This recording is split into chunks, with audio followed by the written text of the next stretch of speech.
La CENI a rejeté aujourd'hui la responsabilité des ordonnances sur le tribunal. Elle tente de se disculper des accusations de fraude ou d'irrégularité liées au dernier scrutin. Selon elle, sur les 68 479 personnes qui ont obtenu une ordonnance du tribunal, seuls 5% ont effectivement voté. Environ 50 hectares de forêt et de végétation naturelle ont brûlé à Ranmafan, dans le district d'Ifanadine, selon les dernières nouvelles. Les feux de brousse et les incendies de forêt, qui ont ravagé de vastes étendues, ont commencé en décembre dernier et se poursuivent en ce début d'année. De l'actualité internationale, les États-Unis tiennent jeudi des funérailles nationales pour leur ancien président Jimmy Carter, point d'orgue de plusieurs jours d'hommage rendus au prix Nobel de la paix qui a marqué l'histoire du pays et du monde.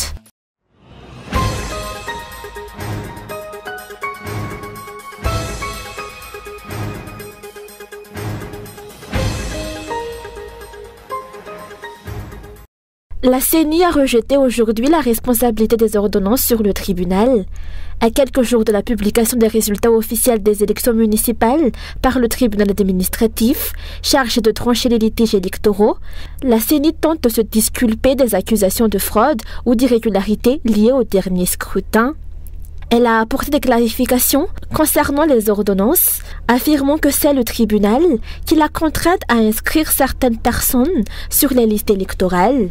Selon la CENI, 84 770 personnes ont sollicité une attestation de non-inscription et 68 479 ont obtenu une ordonnance du tribunal leur permettant de voter. Cependant, elle précise que seulement 5% des personnes ayant obtenu une ordonnance ont effectivement voté. Cela soulève plusieurs questions. Pourquoi ces personnes ont-elles demandé une ordonnance si elles n'avaient pas l'intention de voter ?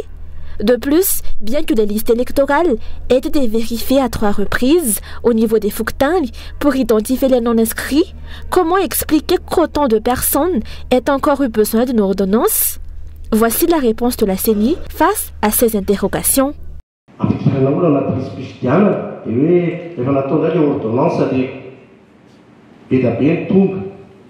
On demande pourquoi il y a eu autant de demandes d'inscription par ordonnance. Si je devais répondre de manière sarcastique, je dirais, allez demander à ces personnes pourquoi elles ont attendu l'inscription par ordonnance pour se manifester. Mais je ne vais pas répondre ainsi. Je dirais plutôt que c'est ce qu'elles ont choisi de faire. Nous n'allons pas leur refuser ce droit et leur reprocher de ne pas s'être manifestés durant les mois consacrés à la révision des listes électorales. Il faut rappeler que c'est leur droit. Une fois que la CENI a rouvert les inscriptions, elles sont venues. Je précise même que c'est dans les 2 jours précédant la fin, que de nombreux malgaches se sont précipités pour demander une attestation de non-inscription aux listes électorales clôturées le 15 mai 2024.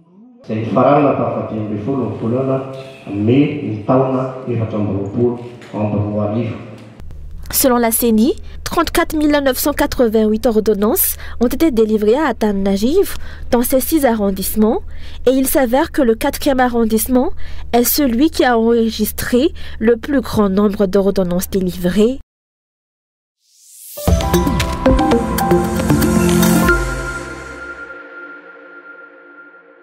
Environ 50 hectares de forêt et de végétation naturelle ont brûlé à Ranmafan, dans le district d'Ifanadine, selon les dernières nouvelles, malgré la mobilisation de plus de 1000 personnes pour éteindre les feux. On a dénombré 16 foyers d'incendie sur une superficie de 200 hectares à Saamaloch et en Boutanmin. Les incendies de forêt ont connu une recrudescence en fin d'année 2024 et début de l'année 2025. Les régions d'Atimotsnanan, de Fitvnan et d'Anous ont été particulièrement touchées. Le premier incendie majeur a été signalé le 19 décembre 2024 dans la zone protégée de Manoumb, dans le district de Farafangan, détruisant environ 90 hectares. Par la suite, des incendies ont également touché une partie du corridor de Manakaj dans la région de Fitvnan, ravageant 372 hectares. Vuipen a également été touché avec 386 hectares de forêt partis en fumée. Enfin, environ 7 hectares de forêt ont brûlé à Ikong. Depuis le 4 janvier dernier, 3 nouveaux foyers d'incendie ont été recensés dans la région d'Anous, Mandane, Manambar et une zone protégée. Environ 150 hectares ont brûlé à Mandane et plus de 300 hectares à Manambar.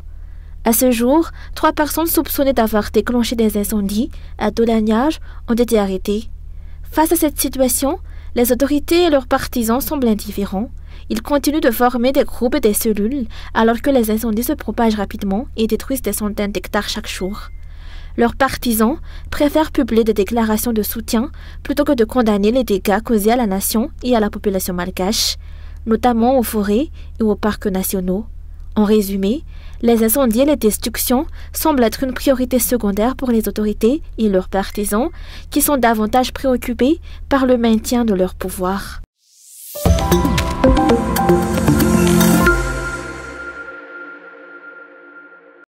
Les opérateurs touristiques et les défenseurs de l'environnement ont condamné fermement aujourd'hui les embrasements qui ont lieu à travers le pays. Au-delà de l'environnement, c'est le tourisme qui est menacé à cause des feux de brousse actuels.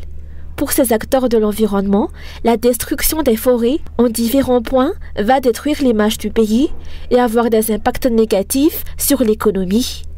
Or, la valorisation des richesses nationales qui font la renommée de Madagascar draine les touristes et booste l'économie. C'est une image négative que le tourisme reflète. Il y a une concurrence entre les différents pays pour attirer les touristes. Si nous ne valorisons pas l'environnement, les lémuriens, les baobabs, les caméléons, les orchidées, si nous ne mettons pas les zinc de Bémara au niveau des pyramides d'Égypte, plus personne ne viendra à Madagascar. Tout cela a un lien avec l'économie. Nous allons nous appauvrir. Nous espérons que nous n'arriverons pas à ce stade. C'est la raison pour laquelle nous nous exprimons aujourd'hui. Les pertes occasionnées par les différents feux de brousse vont être incommensurables, sans mesure d'urgence. D'après les explications, 95% des produits étant écotouristiques et basés sur l'environnement. Si les touristes viennent chez nous, c'est pour voir ces richesses qui font notre particularité. Je tiens à souligner que nous n'avons ni Tour Eiffel, ni Statue de la Liberté, ni Pyramide d'Égypte, ni Muraille de Chine. Les touristes viennent nous voir pour notre environnement. Il ne reste plus que 10% des forêts qui renferment encore une telle flore et faune. Avec la destruction galopante de nos forêts, il n'en reste plus que 9,7%. Dans 25 ans, il n'y aura plus rien. Il risque bientôt d'y avoir des pertes d'emploi. Allons-nous attendre d'arriver à ce stade de perte d'emploi pour tirer la sonnette d'alarme? Les opérateurs touristiques se sont réunis aujourd'hui à Atamanch afin de trouver des solutions et inciter chacun à protéger l'environnement, notamment les aires protégées. Le renforcement de la présence de la police des forêts a été avancé. On compte actuellement environ 350 agents forestiers dans tout Madagascar pour une superficie de près de 9 millions d'hectares, soit un agent pour 25 000 hectares de forêt, d'après les derniers chiffres disponibles.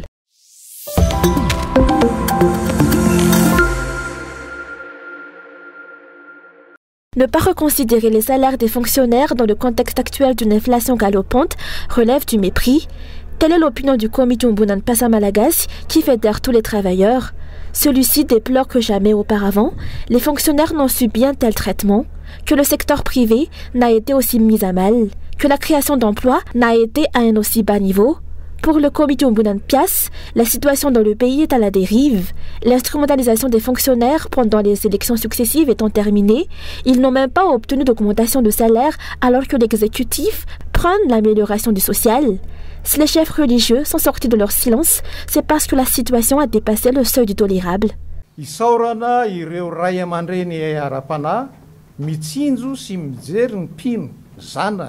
Merci aux chefs religieux qui tiennent compte de la situation de leurs fidèles et qui ont tiré la sonnette d'alarme face à la pauvreté de la population due à l'absence de droiture dans la gestion des affaires nationales. Le coût de la vie est en hausse constante. L'insécurité prévaut en milieu rural comme dans les grandes villes. Les richesses nationales telles que l'or et les tortues sont pillées. Les travailleurs sont à bout de souffle car les salaires n'ont pas augmenté en 4 ans. Il n'y a pas eu de création d'emplois pour les jeunes. Les délestages et les coupures d'eau sont incessants dans le pays tout entier.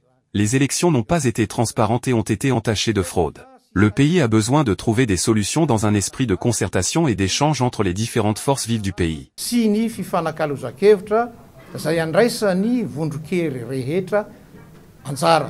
Pour le HPM, regroupant les forces politiques, l'amicale des anciens CT et CST, ainsi que les anciens sénateurs de Madagascar, les syndicats et le comité Mbonampas à Malagasy, des déclarations convergeant vers le constat selon lesquels le pays régresse fusent de toutes parts. Selon les explications, il est temps pour les forces vives, notamment les chefs religieux, la société civile, les politiciens et les citoyens, d'unir leurs efforts pour trouver des solutions lors d'une réunion qui se tiendra au centre Arup Faravouj ce vendredi 17 janvier.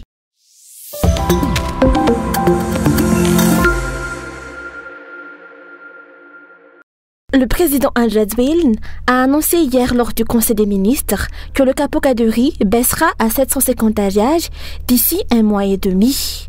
Cette affirmation met en évidence que le régime actuel privilégie les importations de riz, bien que 80% des Malgaches soient agriculteurs. Selon les économistes, cette situation illustre une crise déjà installée à Madagascar, comme le montre le recours à la SPM, une entreprise publique chargée des importations de PPN en cas de crise.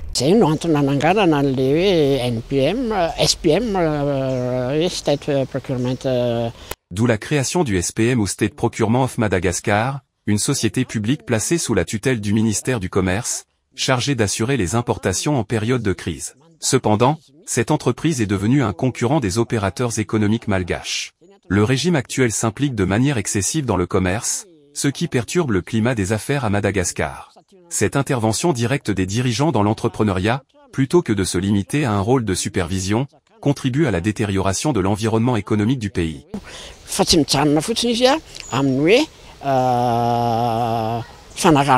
Les économistes ont continuellement souligné que la politique actuelle du gouvernement, axée sur les importations massives de riz, n'est pas une solution durable. L'idéal est de stimuler la production locale afin d'équilibrer l'offre et la demande.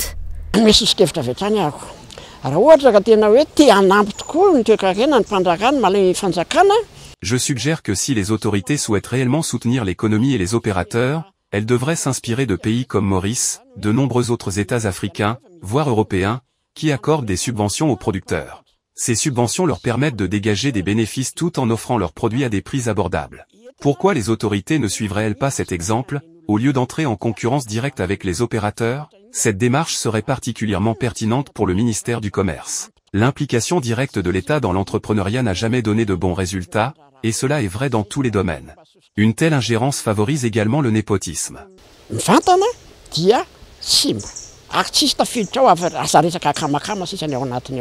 L'économie malgache est en crise.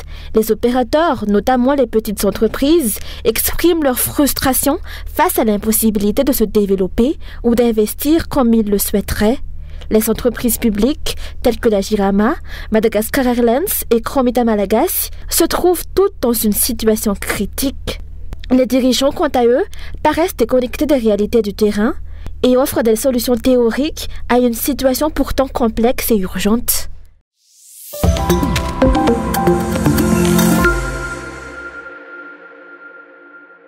La perturbation météorologique observée récemment dans l'océan Indien a évolué en cyclone tropical, baptisé Dikeledi. À 10 h du matin, son centre était situé à 1559 km à l'est d'Atala, avec des vents atteignant 75 km/h. Ces vents devraient s'intensifier à l'approche des côtes. Ce cyclone devrait toucher terre samedi dans le nord de l'île.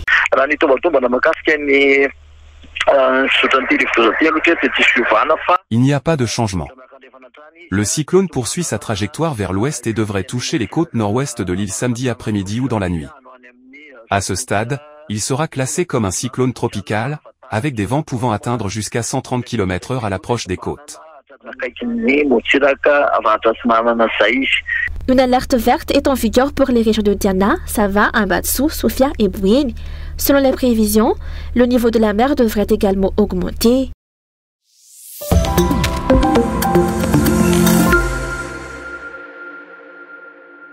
Lors du Conseil des ministres diffusé en direct hier, Al-Jadouine a donné des instructions claires pour résoudre la crise énergétique à Madagascar.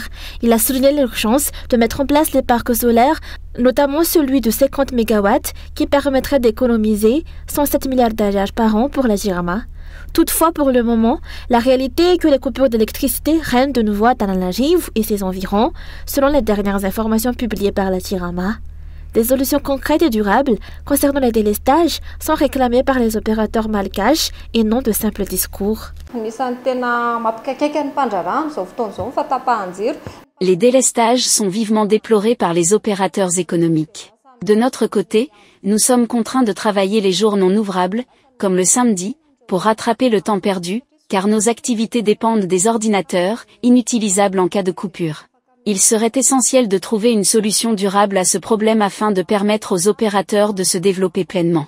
Une telle résolution contribuerait non seulement à améliorer la productivité des entreprises, mais également à augmenter le PIB du pays grâce à une meilleure production.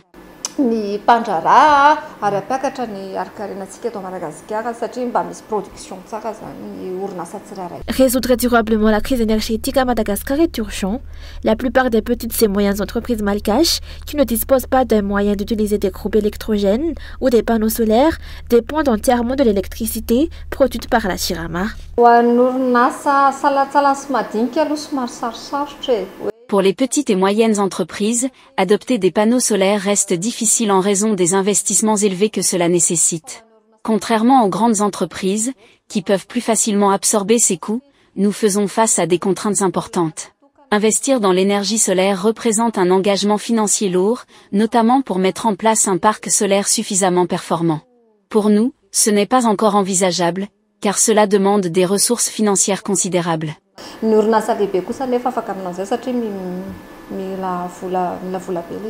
Il y a un mois, Andrazuel avait promis qu'il n'y aurait plus de coupure de courant pendant les heures de travail, soit de 6h à 22h.